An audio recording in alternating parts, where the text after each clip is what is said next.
The leak won't affect future Avatar projects because we're not considering the most important thing here: money. Many people have it in our heads of the old school method that box office is what determines whether a movie is successful, but that's just not the case anymore. Box office isn't everything. Companies now care way more about streaming, and then the other thing that companies have always cared about the most is merchandise. Now stay with me for just a second. We need to go back all the way to the 2000s. We're going to take a look at what Nickelodeon's biggest cash cow has always been: SpongeBob SquarePants. Do you think they loved SpongeBob SquarePants just because it was popular? No, it's because it made them a lot of money, and particularly in merchandise, making them $16 billion over the years.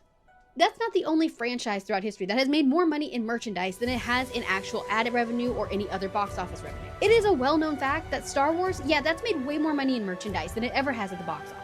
70% of sales for Pokemon come from merchandise, nothing to do with their anime, nothing to do with their movies, and not even to do with their games. Disney loves the Frozen franchise because it's made them $11 billion in merchandise sales, not because it made them a ton of money at the box office, so they love it for that too.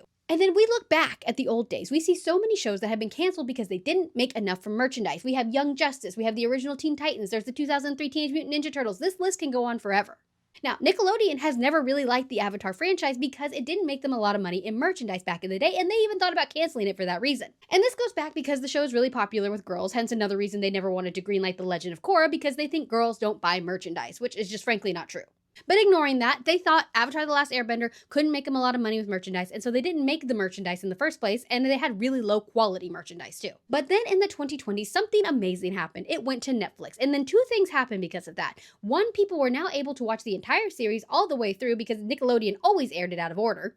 And the second thing was, people realized this show was one of their favorites when they were a kid, and now they had adult money, and that's where the really important part is. And they were willing to spend that adult money, and Nickelodeon realized this and realized they might have their own Star Wars level of merchandise on their hands for adults.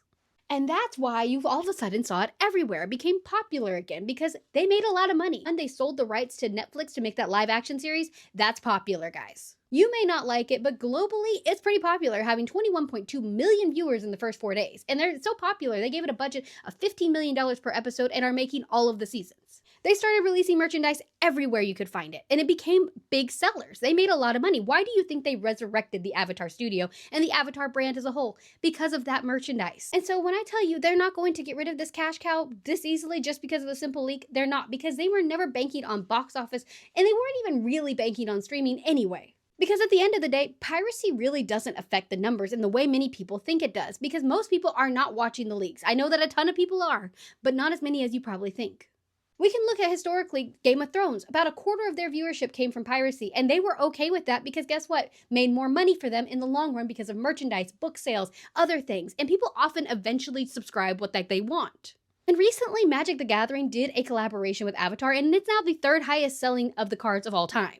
And now we can see from renewed interest because of the leaks that this is definitely not a series that's going away anytime soon, and Paramount's going to pay attention to that. Now, I'm not dismissing the artistic integrity that these poor artists have lost because of these leaks. You know, a lot of them were promised a theatrical release in the first place, and they already lost that. And now their work is released months early against their will. That is absolutely horrible, and I despise that for them. And I despise that a lot of these people, while they already have been paid, a lot of them got laid off recently. And regarding those layoffs, those were something that were always going to happen, regardless if this movie made a ton of money or not, because the studio is wanting to outsource labor, because it's something that has been plaguing Hollywood for decades. And it's something I'm going to talk about more in depth next week in one of my videos.